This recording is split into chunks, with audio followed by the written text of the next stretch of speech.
रहमानिर्रहीम। अस्सलाम वालेकुम। उम्मीद आप ठीक होंगे, खैरियत से होंगे। तैयब लोच आपकी खिदमत में फिर से हाजिर है। जी, अब तक की अहम और सबसे अहम डेवलपमेंट जो बरह रास्त जुडिशरी से, अदालती महाज से जुड़ी हुई है, वो डेवलपमेंट ये है कि जुडिशल कमीशन ऑफ पाकिस्तान ने जो है वो 9 एडिशनल जजेस की मंजूरी दे दी है। यानी कि लाहौर हाई कोर्ट में 10 जजेस अपॉइंट किए जाने का एजेंडा था जुडिशल कमीशन के पास, और आलमोस्ट 45 नाम जो हैं वो तजवीज़ किए गए थे, और उन 45 में से जो खुश नसीब है वो 9 नाम हैं, यानी कि 9 को मंजूरी दी गई है। तो उनमें जो है ज़्यादातर तो वो यानी कि नॉमिनेशंस कन्फर्म हुई हैं जो chief justice Lahore high court की जानिब से तजवीज़ की गई थी। तो यूँ खालिद इसहाक साहब हैं advocate Chaudhry Sultan Mahmood, advocate Jawad Zafar, advocate Sardar Akbar Ali Dogar, advocate Awais Khalid, advocate Malik Javed Iqbal Wains, advocate Ahsan Raza Kazmi, advocate Hasan Nawaz Makhdoom और एडवोकेट मलिक वक़ार हैदर आवान। तो इन की जो है वो मंजूरी दी गई है वज़ारत कानून की जानिब से। इनका नोटिफिकेशन बहुत जल्द जारी कर दिया जाएगा, जिसके बाद ये हलफ लेंगे और उसके बाद लाहौर हाई कोर्ट में ये अपने बतौर एडिशनल जज या जज लाहौर हाई कोर्ट के ये अपने फ़राइज़ सर अंजाम देंगे। तो 45 में से ये खुश नसीब हैं, और इसमें जो है वो फ़रूक जनैद की जानिब से मलिक जवेद इकबाल वैंस का नाम था, जो एडिशनल अटार्नी जनरल हैं बेसिकली ये जवेद इकबाल वैंस, और इसी तरीके से खालिद इसहाक जो है ये जस्टिस मंसूर अली शाह ने भी इनका नाम तजवीज़ किया था, और chief justice Lahore high court Aalia Neelum ने भी तजवीज़ किया था। तो इनको सबसे ज़्यादा वैसे वोट पड़े हैं, और ये जो 45 नाम दिए गए थे तो उसमें वोटिंग होती है, तो जो ज़्यादा वोट हासिल करता है उसको ही जज अपॉइंट किया जाता है, बल्कि चुना जाता है। ये जमहूरियत है, वोट है, इंतखाब है।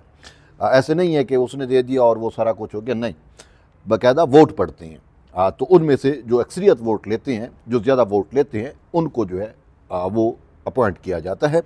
तो यूँ इस इजलास में एक और अहम बात ये भी हुई कि हमने देखा कि 26वीं तरमीम के बाद जो जुडिशल कमीशन के इजलास हो रहे हैं उसमें एक चीज़ ये भी आ रही है कि जो लोअर जुडिशरी है, जो पाकिस्तान का बेसिक फेस है लोअर जुडिशरी, तो लोअर जुडिशरी के जो डिस्ट्रिक्ट एंड सेशन जजेस हैं उनके भी नाम तजवीज़ किए जाते हैं, और सिंध में भी लगे हैं, खैबर पख्तूनख्वा में भी लगे हैं, उनकी अपॉइंटमेंट हुई है, बलूचिस्तान में भी अपॉइंटमेंट हुई है, इस्लामाबाद हाई कोर्ट में भी जो एडिशनल जज अभी अपॉइंट हुए आज़म खान, ये बेसिकली सेशन जज ही थे। यहाँ पे भी सेशन जजेस के नाम ज़रूर आए थे, लेकिन उनको ड्रॉप कर दिया गया है। ये बड़ा हुआ, और वो उसकी वजह ये समझ आई, ड्रॉप यूँ किया गया कि वो कंसिडरेशन में ही नहीं आए, और उसकी रीज़न ये बतलाई जा रही है कि अपना जो है वो chief justice Lahore high court Aalia Neelum जो हैं उन्होंने ये नाम वापस ले लिए, विड्रा कर लिए। उन्होंने कहा कि मैं नई फहरिस्त के साथ आऊँगी तो फिर ये नाम दोबारा मैं तजवीज़ करूँगी। तो इसी वजह से उन नामों पे जो डिस्ट्रिक्ट सेशन जजेस या वो उनके नामों पे गौर ही नहीं किया गया। तो ये अहम चीज़ है, और यूँ जो है इनकी बाकायदा मंजूरी दी गई है। तो अब ये अपना हलफ लेंगे और अपॉइंट किए जाएंगे, तो ये एक अहम चीज़ है। लेकिन इसके साथ साथ मज़ीद अहम डेवलपमेंट भी हम आपको जो है वो अभी बताते हैं। मज़ीद डेवलपमेंट ये है कि ख़बर ये भी आई है कि आज के जुडिशल कमीशन के इजलास में 2 मेंबर नहीं थे।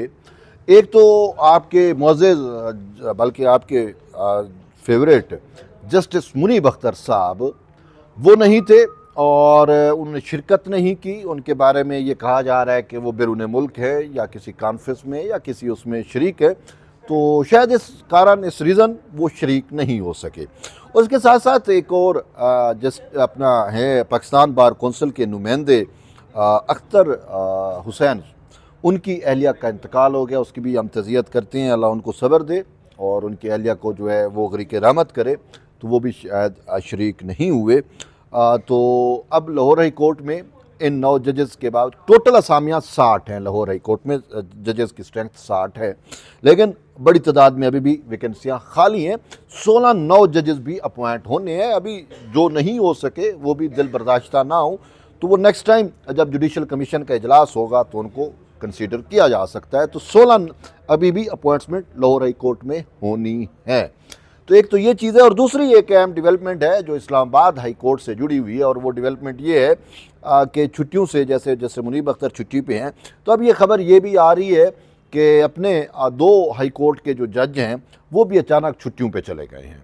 एक तो जस्टिस तारिक जहांगीरी बड़े मरूफ जज हैं, आप उनकी शोहरत से वाकिफ़ होंगे, और दूसरे आपके और मेरे सबसे ज़्यादा favourite justice Babar Sattar. Justice Babar Sattar भी छुट्टियों पे चले गए हैं। पता नहीं है कि वो अमेरिका गए हैं, कहाँ पे गए हैं। हो सकता है कि वहाँ पे वो जो है कोई टैक्स वगैरह भरने गए हों, क्योंकि उनका रेजिडेंशियल कार्ड तो अमेरिका का है। लेकिन यहाँ पे हमारे कुछ दोस्त ववेला कर रहे थे, बल्कि प्रोपेगेंडा किया। यूट्यूबर्स हैं तो उन्होंने कुछ भी, उनसे बैद है, उन्होंने जो चीज़ें चलाई, उन्होंने ये कहा कि देखें जी, ये जो इस्लामाबाद हाई कोर्ट में जजेस लगाए गए हैं ना, इसमें एक जज है खादिम हुसैन सोमरू साहब, उसका ताल्लुक जो है वो सदर जरदारी के ज़िले से है। वो भाई सदर जरदारी के ज़िले की आबादी जो होगी वो 40 लाख या 50 लाख होगी, तो वो अब सारे नफूस जो है वो, अजीब बात है, अगर उनके ज़िले से भी है तो क्या वो इस्लामाबाद हाई कोर्ट में नहीं लग सकता? उनका ज़िला पाकिस्तान में है ना, नवाब शाह पाकिस्तान में है, वो कोई तेल अबीब या इसराइल में तो नहीं है ना। अब इनको दुख है कि भाई ये खादिम हुसैन सोमरू क्यों लगा है। भाई ये लगना तो कोई तेल अबीब से हम लेके जज जाते कि तेल अबीब से जज लगाया जाता है इस्लामाबाद हाई कोर्ट का। भाई Khalid Hussain Soomro already Sindh high court में के जज थे, काम कर रहे थे, उनका सिर्फ ट्रांसफ़र किया गया है यहाँ पे, लेकिन बस जिस जरदारी साहब के साथ जोड़ देना, और क्या इनका काम है। ठीक है, अब ये भाई उसका नवाब शाह से होना कि आप कोई डोमिसाइल चेंज की, ये जो जरदारी साहब कहते हैं हमारे डोमिसाइल का फिर मसला है। तो अब दूसरी साइड पे ये आपको ये नहीं बताएंगे कि वो बाबर सत्तार साहब, ठीक है, जो अमेरिकन जिसकी नेशनैलिटी है या अमेरिका का जिसकी फैमिली वहाँ पे रहती है, और वो उनकी फैमिली जो है वो अमेरिकन नेशनल है, और ख़ुद उनके बारे में कहा जाता है कि वो रेजिडेंशियल कार्ड है उनका, रिहायशी कार्ड है या ग्रीन कार्ड है, वट जो भी आपके। तो भाई आप रेजिडेंशियल कार्ड अमेरिका का है, उस पर ये नहीं बोलेंगे कि भाई वो बाबर सत्तार एक अमेरिकन यहाँ पे आके इस्लामाबाद हाई कोर्ट में आके जो है वो तरीके इंसाफ की आज़ादी का चूरन बेच रहा है। वहाँ पे नहीं है। क्यों? वो पीटीआई को फेवरेट है, यूथियों का फेवरेट है, यूट्यूबर्स का फेवरेट है। इतराज़ आता है तो अपने खादिम हुसैन सोमरू पे, भाई वो इधर रह रहा है ना, सन ऑफ सहल है, ये नवाब शाह का अगर है, जरदारी साहब का ज़िला नवाब शाह है, अगर वो नवाब शाह का है भी तो इसमें जो है वो नवाब शाह पाकिस्तान में है ना, कोई अमेरिका में तो नहीं है। आप तो इस्लामाबाद हाई कोर्ट में अमेरिका से जज लेके आए थे, अमेरिकन जज आपने बिठाए हुए हैं, वहाँ पे इतराज़ नहीं है। एक बंदा सिंध से उठ के नवाब शाह से इस्लामाबाद हाई कोर्ट में लग जाता है तो आप जो है वो इतराज़ दाग देते हैं। बहरहाल हम क्या कह सकते हैं, ये तो है। बहरहाल अब अभी भी और बड़ी अहम डेवलपमेंट्स होनी है। आज जो है वो 6 फरवरी है, ठीक है, 4 दिन बाद 10 फरवरी को अपने सुप्रीम कोर्ट में भी जजेस की अपॉइंटमेंट से मुतल्लिक जो है वो जुडिशल कमीशन का इजलास होना है। 8 जजेस अपॉइंट किए जाने हैं जो एजेंडे पे है, हो सकता है उसमें 6 या 7 अपॉइंट हो। बहरहाल वैसे सुप्रीम कोर्ट में ओवरऑल जो स्ट्रेंथ है वो 34 की है कि 34 जज जो हैं वो अब सुप्रीम कोर्ट में आएंगे। ठीक है, तो अभी जो ऑलमोस्ट हैं वो कोई 16 हैं जज शायद। तो अब 8 नए जजेस अपॉइंट होने हैं सुप्रीम कोर्ट में, और वो इजलास होना है 10 फरवरी को। और उसके लिए 5 हाई कोर्ट से जो जजेस हैं, 5 सीनियर जजेस, उनके नाम बाशमूल चीफ जस्टिस हाई कोर्ट्स जो है उनके नाम आ चुके हैं। उनमें से गौर किया जाएगा और उनमें से लगाए जाएंगे। अब ये भी कहा जा रहा है जी इस्लामाबाद हाई कोर्ट से 2 जज आ सकते हैं, एक तो चीफ जस्टिस है, एक कोई और आ सकते हैं। कुछ कह रहे हैं मोहसिन अख्तर कियानी, हम तो कहते हैं कि उसको तो जज भी शायद वो ना रहे या रहना नहीं चाहिए, तो वो सुप्रीम कोर्ट में। बहरहाल देखते हैं, अभी सूरत हाल इमर्ज होनी है। 10 फरवरी को ज़्यादा दूर नहीं है, 3-4 दिन ही पड़े हैं।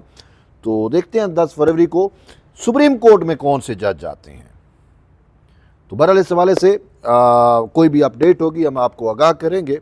जुड़े रहिए तैयब बलोच के साथ। मिलते हैं कि नई वीडियो में, तब तक ले इजाज़त दें। अल्लाह हाफ़िज़।